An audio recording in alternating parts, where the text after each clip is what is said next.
Hey everybody, sorry for the delay, a little technical difficulties, but for all of you out there, we're happy that you got a chance to join us. We did have a couple questions on the discussion board that we're hoping to get to, but first, congratulations, we're in week 15, which means you're almost done with the course. If you've noticed, week 15 has a lot of what to do next kind of things, both in terms of the class, as well as what can you do with the stuff that you've learned from our class throughout the semester. So whether that's developing your e-portfolio, your website, being able to share that with employers to communicate the skills that you've gained from this course, or whether that's simply thinking about what's next in engineering, what things could I get involved with as an engineer, maybe pursuing that degree a little bit further. That's what we're really focused on this week. With that being said, to kind of wrap things up a little bit, if you're ID verified, remember that you do have to pass the final exam to pass the class. So make sure to take the final exam and make sure to do it by the deadline. If you're ID verified, you do need to have that proctored. So if you run into problems with the proctoring service, make sure to contact them early, as well as contact the help at GFA email address that's in the first week. Hopefully you've already figured out those technical details in the before the class begins section, but you may want to go back and look at those to make sure that you are actually able to do the proctoring. So you do have to pass the final exam, which includes proctoring. If you don't have a valid proctoring, then you failed the final exam and you wouldn't get credit for the class. And we don't want that. We want you to show off what you've learned this semester. So please make sure to do that. For everybody else, if you're not ID verified, the final exam is a good recap, kind of remembering what everything that we did was. So I do recommend taking that as well. You just don't have the proctoring aspect of that. For the final exam, it will be open for an entire week. So I would highly recommend that you plan ahead of time, even though you have an entire week. It does take you, I think it's 3 hours. So make sure you don't wait until very last minute and then realize you would run out of time. And we've also put together a study guide that is posted in the final exam area on the course website. So I highly recommend that you check that out. It helps you to focus your study and focus on what you would review to help you with the final exam. Yeah, it is comprehensive. So everything from the very beginning to the very end, including some of the things like Arduino programming, Fusion 360, defining criteria and requirements for customers, entrepreneurial mindset, all of these things, and basically everything that we've covered in the class are fair game for the final exam. So make sure that you're preparing yourself for that. Yeah, go ahead. Yeah, besides the final exam, you have a few last assignments to submit as well. And those are all due on Monday. So this includes 2 e-portfolio entries. One of them is a final reflection, and the other one is a reflection of your project. So for that final reflection, we did a Q&A style. So we have a few questions that you might encounter during an interview, for example. So we want you to leverage the skills that you've gained from this class and be able to actually show that off by coming up with some responses to those questions. So hopefully, in the future, if you do get into an interview and get some of those questions, then you could just nail it at the interview. So that's the final e-portfolio entry. And as Dr. Merz has just mentioned, we definitely, beyond this course, we definitely hope that you could continue to build onto that e-portfolio. Don't think that it's just simply part of this course, and once you're done with it, you're done with it. It's something that you could take with you and continue to add to it and continue to show off what you would learn and gain along the way in this field, basically. Yeah, it's good professional practice just in general. Definitely. And besides that, you also have the final report for the disaster relief project.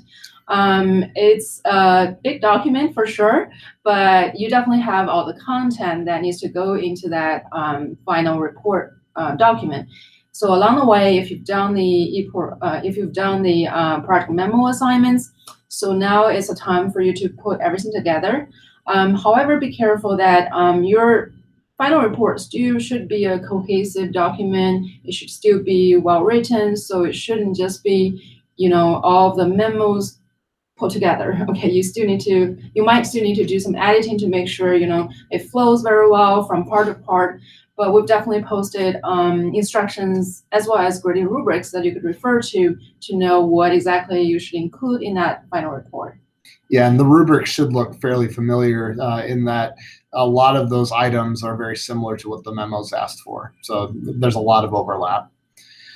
Finally, to kind of wrap things up, as you're thinking about what to do after this class, remember that those of you who are ID verified that passed the class, you can actually get credit for this class. So you have up to a year to pay for ASU credit. So if you pass the class successfully, then hopefully you'll want to take advantage of that and actually get college credit for this course, because this really is a college level introduction to engineering course.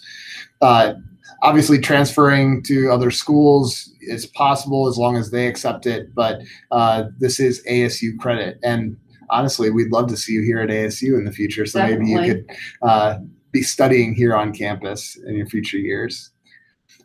With that being said, I think that's all of our general announcements. So I thought we would go ahead and go to the discussion boards. And there, like I said, there was a couple questions that were posted ahead of time.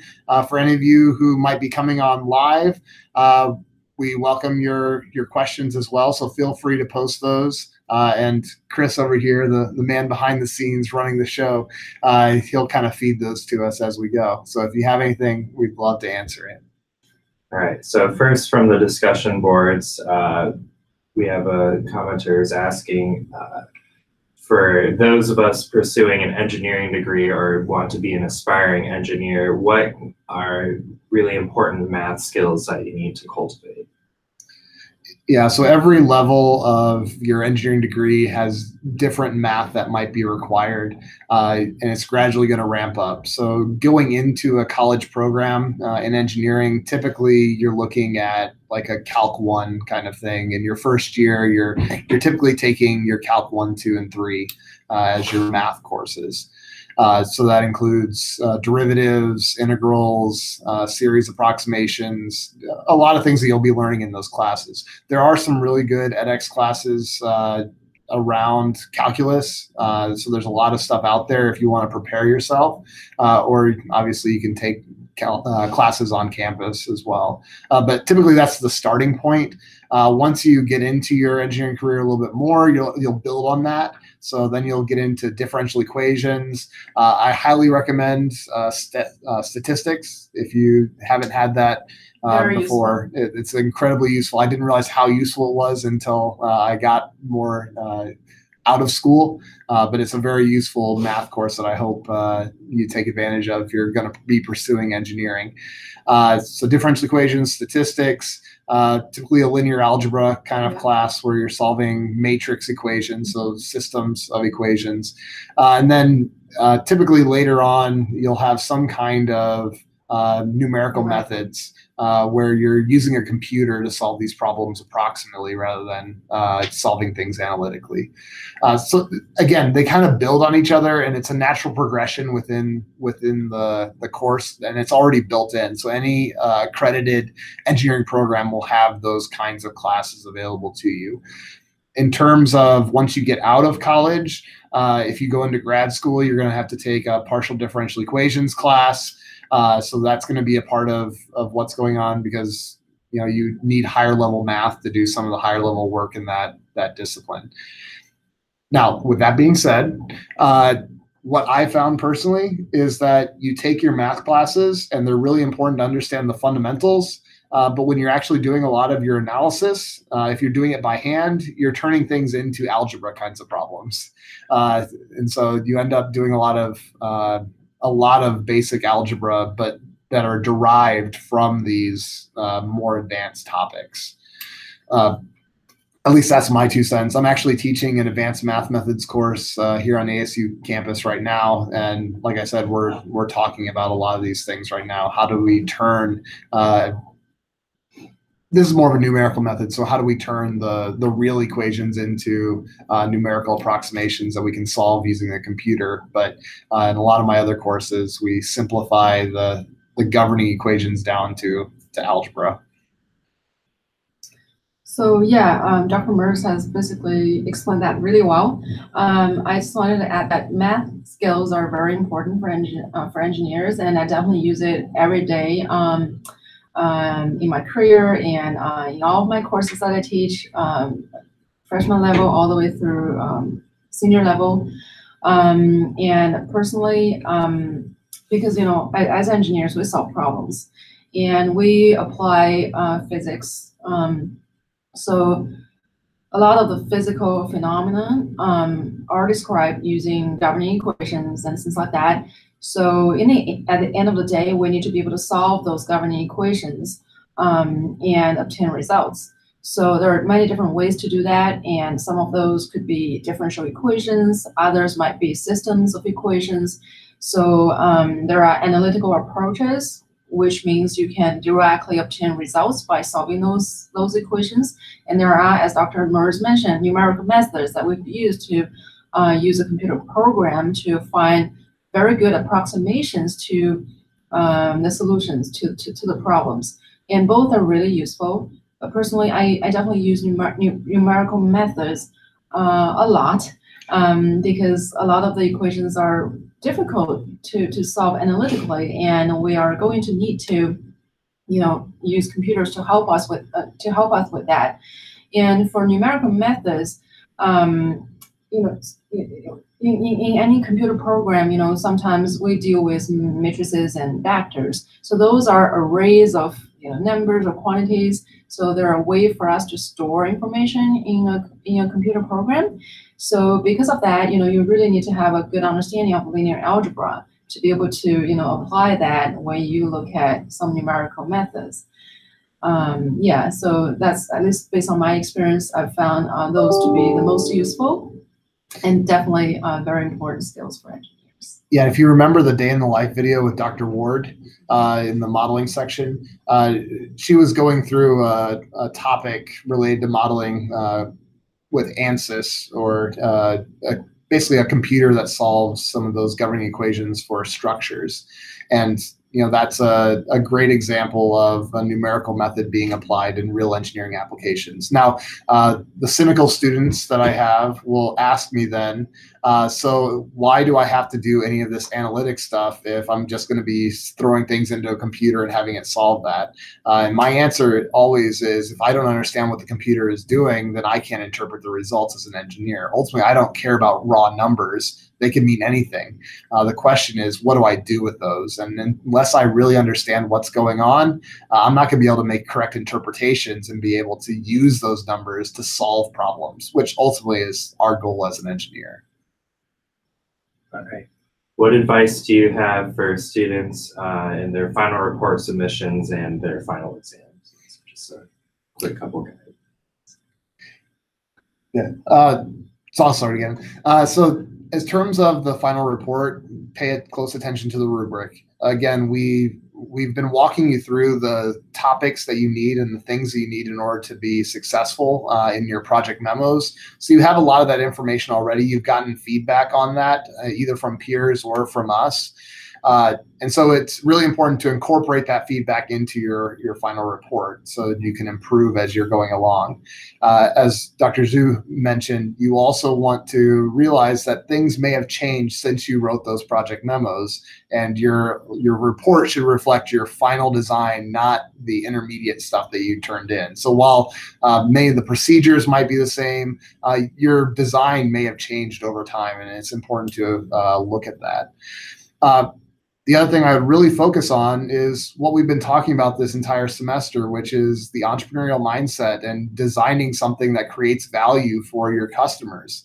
Remember that ultimately, whatever you're designing is for their benefit, whether it's a real customer that's paying you real money, or whether it's in this class where you have these customers that have specific wants and needs, and they're wanting you to design something for them. either way, we want to create value, and ultimately the success of your project has more to deal with how you created value for your customers than what you ended up with in terms of a final design. So it's important to realize that as well, that you want to be focusing on the important things, which is how I arrived at my final design and in what ways have I created value for my customers.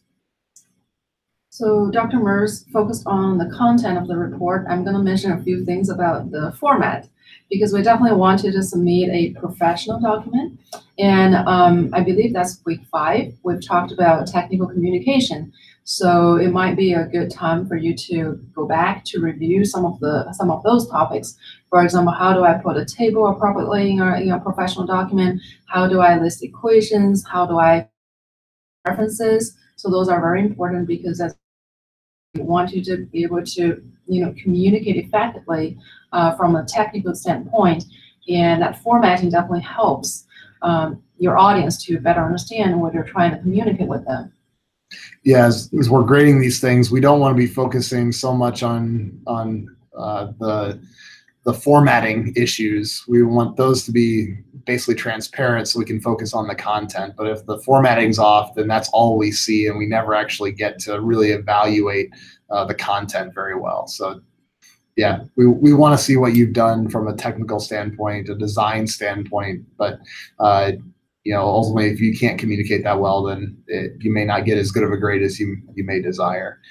In terms of the final exam, as Dr. Zhu mentioned, we do have a study guide. I would make sure to look at that. I'd also just go back through the weeks, the outlines of the weeks, look at what was covered in those weeks, and then make sure that you understand what was covered. You may want to go back to the mastery questions.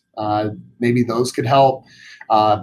But ultimately, like I said, this is a comprehensive exam, so you should be prepared for any of those topics that might come up. Any ones that you're especially weak in, that you don't feel confident in, go back and go through those videos again. Take detailed notes, look at them in more detail, and hopefully you'll be able to reconcile some of those issues that are still prevalent.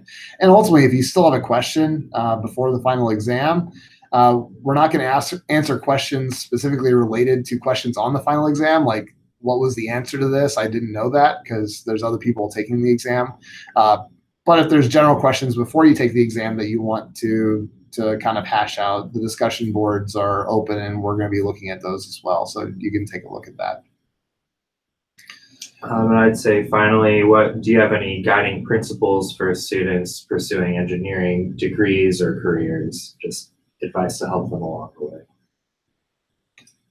You want to go first, or? Okay, so I believe we have a day in the life video during week 15, and in that video, I forgot the name of the professor, but he's a professor here at ASU, and I believe he's talked about some of the characteristics for good engineer in the future. His name's Brad Allenby. Okay, thank you. Sorry.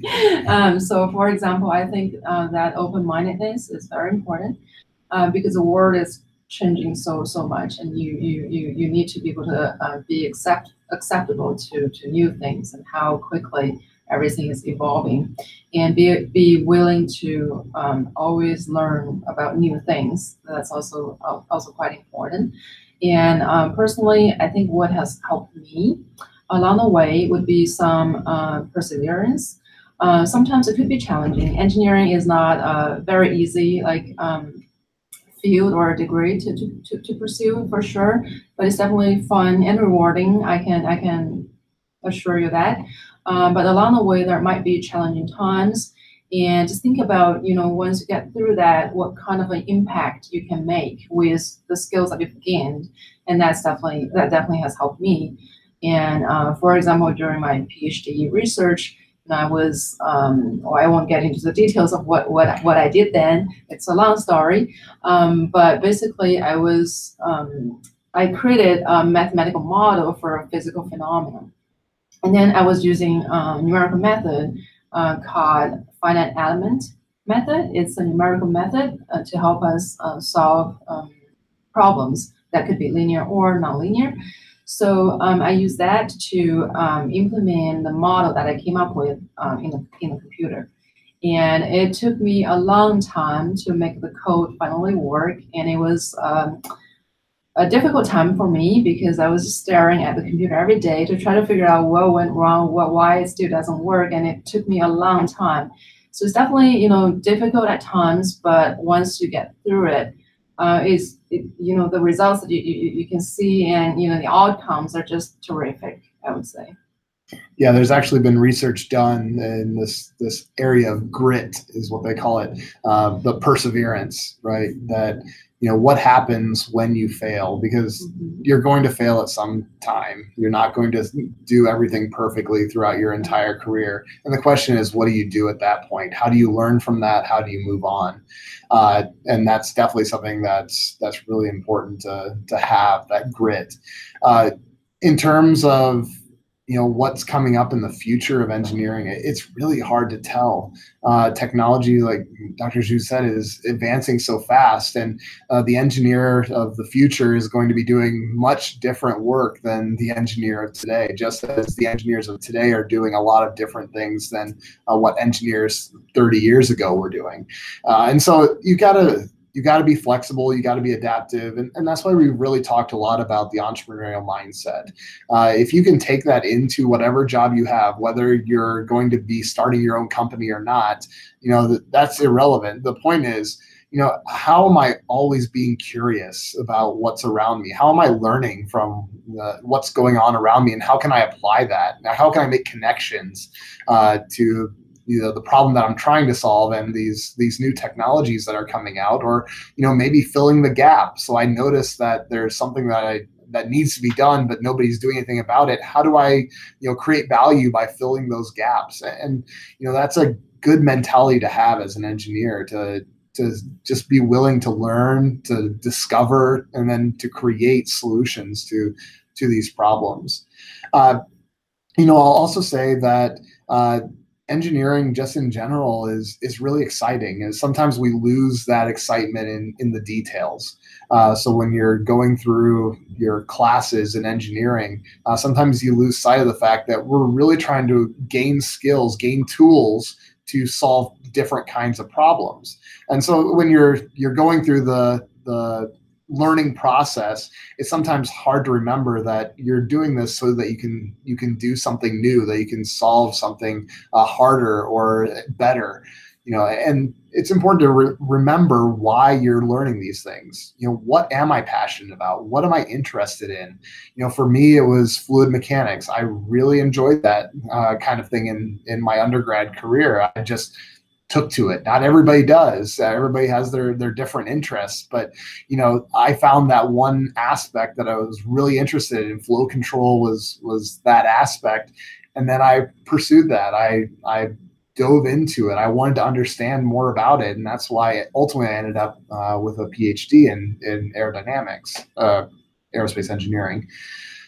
For those of you who are really passionate about motorcycles and want to design motorcycles or cars or chemical processes for drugs, prescription drugs, hopefully not illegal drugs, prescription drugs, or electrical engineers who want to design power systems or small circuit board designs, whatever that passion is of yours, that interest is of yours, be willing to pursue those aspects that will prepare you to do that kind of job. I had a great friend in undergrad whose one major goal was to be a Disney Imagineer. And basically he took classes and did all of the extracurricular activities that would prepare him for that career. And that's the kind of mentality that you have. Find out what you enjoy, find out what you love to do, find out how engineering relates to that or intersects with that, and then prepare yourself for that by taking those classes. And then once you're out in industry, it doesn't stop, right? It doesn't stop once you've graduated. The field is changing, so you're going to have to change with it. You're going to have to pursue those avenues that are developing and try and better yourself as you're going through. So being a continual learner, being somebody who is curious about what's going on around them and wants to make those awesome connections that ultimately help you be successful is my recommendation, or my path to success within engineering. So in this course, we've definitely talked a lot about different skills and things like that, but we really, the takeaway, we really hope that it's a mindset, whether it is the entrepreneurial mindset, like Dr. Merz has emphasized, or problem-solving mindset. We hope that that is your takeaway. And for those of you who do plan to pursue a engineering degree, you're going to go to a university or college, then I want to recommend that besides taking your classes, definitely take advantage of all of the other resources that are there on campus. Like, for example, at ASU, we have so many awesome co-curricular and extracurricular programs and resources. So those would really help you see the connections of what you're learning in the classrooms and what's going on in the real world. And there are so many students who, being involved in those programs and projects, whatnot, they've found that it's just so awesome that they can, even if they are still an undergraduate student, but they're helping people in a different country maybe, or a different community to really help them solve some problems or address some issues that they're facing. So that's really very important, because in some cases, your courses might just focus on the topics that course is supposed to cover. There may not be as many opportunities in the course itself for you to actually apply them in a real world setting. So that extracurricular experience then would become really, really important. There will be clubs, organizations, many different types of resources. Definitely, take advantage of those if you're going to be enrolled in an engineering degree. And we also want to recognize that many of you aren't going to be going into engineering either. You're taking this class maybe because you want to learn more about engineering, or you just want to see if it's a good fit. And what we hope that you're coming out of this class with is being able to take an engineering approach to solving problems. And you can do that no matter whether you have an engineering degree or not. You can take an engineering approach to solve any of the problems that you might want to solve around you. And so we encourage you to apply the skills, apply the ideas of this problem solving or engineering approach to some of the problems that you want to solve, and you never know where it can lead. We're all good. Okay. All right. So we're out of questions. Unless we get ones in the near future, we're probably going to be signing off soon. But before we go, I do want to just say thank you for those of you who are continuing to actively participate in the class. We know this is a long haul. There's a lot of things to do in this class, but we hope that you've gained new skills, new ideas that you are going to apply in real life. And we hope that you had some fun doing it, whether it's for your Devils project that you were able to actually make progress towards solving a problem that was of interest to you, or whether you are actually going through situations similar to the natural disasters in our final project. Maybe that really piqued your interest in how I could make a better way of helping people in those situations, whether it's an aircraft or whatever. So thank you guys for being really active. Continue on to the end. So we're not quite done. You still got a few things left to do, but push on, finish strong, and hopefully you'll have some recommendations that you can give us for the future. So make sure that you do fill out those surveys at the end of the class that talk about how we could improve the course, because we want to improve as well. The other thing is, if you think a friend would enjoy taking this class, we encourage you to have them sign up. And again, for those of you who are ID verified, make sure that you take that final exam, take it early so that way you can get it out of the way. But make sure that you take it, make sure that you pass it so that ultimately you can get your verified certificate for the class and hopefully even be qualified for for getting ASC credit. Yeah, thank you. The participation and questions we've seen, the discussion boards, those have been great, and you've done an awesome job throughout the semester. I wanted to say great job. Congratulations on almost finishing it. A few tasks that are still left for you to do, but you've definitely learned. I hope that you feel that you've learned a lot from this course and gained a lot of useful skills and things like that. So thank you. I've really enjoyed working with you this semester. All right. So that's all that we have for today. Thank you for those of you who are viewing live. For those of you who are watching this, a little bit later, continue to do some good work, and we look forward to seeing what you're going to be giving us for your final project. So see you later. Bye. Bye-bye. Thank you.